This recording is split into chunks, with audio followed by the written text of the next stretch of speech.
Welcome back to my channel. I'm down here in Southern California in North County, San Diego, where I'm zone 9B, which is perfect for growing avocados, like this little avocado tree right here. But Hurricane Hilary just came through and has definitely damaged this tree. So I'm gonna talk about how to stake it and what to look out for when you're staking, so that way you don't cause more damage to your tree. This little one didn't do so well.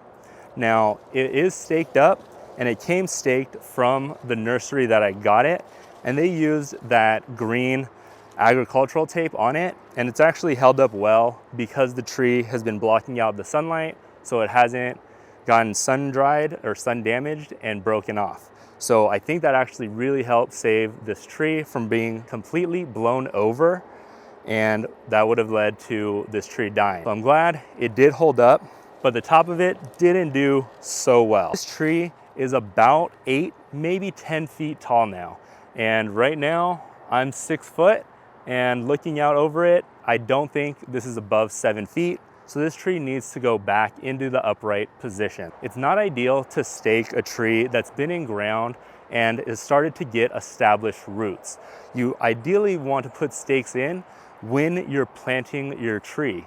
Now, this avocado had one, and I thought it was going to be fine. It would get a solid enough trunk by the time this one would come out. And I also wasn't expecting a once-in-a-lifetime hurricane with 40+ mph winds to come through. So this tree has taken some damage. But I have to deal with it because I want this tree to live and continue producing avocados. So I'm gonna go ahead, dig a hole, and put a stake in. Now, when you do that, there's a couple things to consider. One, it's not ideal to do this with trees that are already in ground. So I know I'm about to damage some roots, which means I may want to give this tree a little bit of fertilizer just to help those roots out and keep them happy, because I'm gonna damage some of them.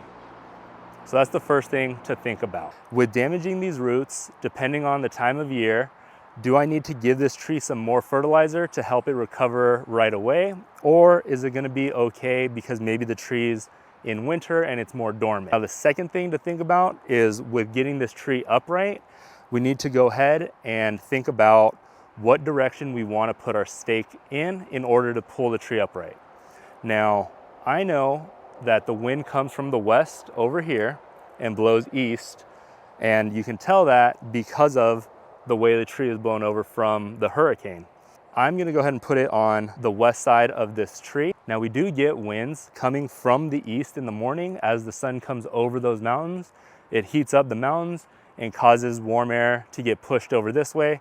So for a few hours, we do actually get wind from the east to the west, but that's only in the mornings, and it's not typically very strong wind, and it doesn't last throughout the day. It's just an hour or two in the morning. So I don't need to put a stake on the other side of this tree.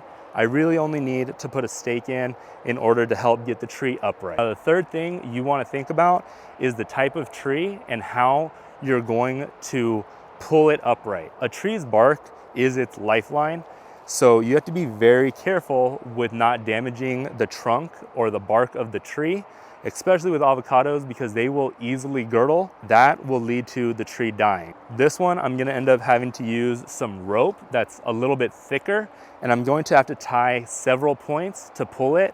That way it's not putting all of that pressure and that force on just one side of the trunk. That way it's distributed throughout the trunk, and that should hopefully prevent any girdling from happening. So that means you also should be checking on your tree every couple of weeks or months to see how the tree trunk is doing, where those pressure points are, and if you either need to tie it in new spots to cut the old ones, or if it's ready for it to just completely be removed and it can be back to its own freestanding upright tree. All right, so I have now dug my hole. It's only about a foot or so deep, but that's all I really need to get this stake in, and then from there I'll go ahead and drive it in the rest of the way.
You want to avoid putting in like the wood chips or any compost that you have, and you really want to fill it back up with that inert dirt. That way it will hopefully help it from becoming rotted. So towards the top, you're going to get a little bit of mixture of it, and that's all right. But as long as we keep all that compost and wood chips out from the very base, that way it doesn't break down and cause the stake to break down faster. And then hopefully that should allow it to last long enough for the tree to become stable. And then by the time this is rotted and dead or done for its use of being a stake, you can go ahead and break it off or remove it, and the tree will hopefully be at a point where it no longer needs to be staked upright. All right, so I now have my stake in. It's pretty well secured in. Now I'm gonna go ahead and take my rope and use that to start pulling the tree back. Now, I'm no expert in knots. That's not something I'm really strong at, so I'm not going to tell you what knot is best to use or how even to tie that knot, because I don't know. I'm just going to stake this or tie this up in order to hold it for a short period of time, and hopefully it'll work. And if it doesn't, if either the rope breaks or there are any issues, I will go ahead and just tie new knot. What I can tell you though is you do want to go slow with pulling this back. Now, this tree did get blown over by the hurricane in about 24-hour period, but you still want to be careful as you start pulling this back, because you don't want to cause any more damage that may have happened to the tree while it was being blown over.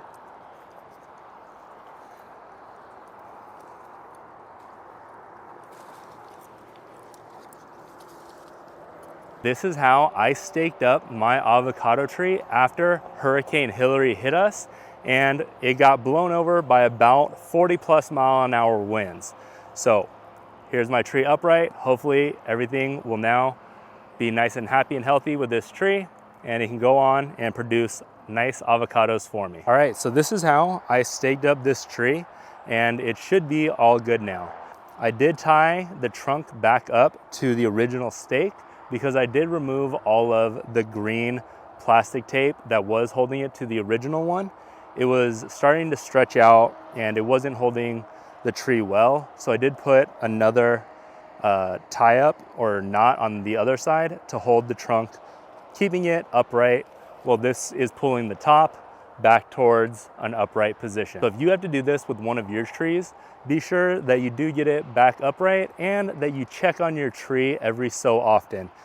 It's good to go out in the garden and go and look and see how things are doing, because sometimes nature has its own mind on what's going to happen.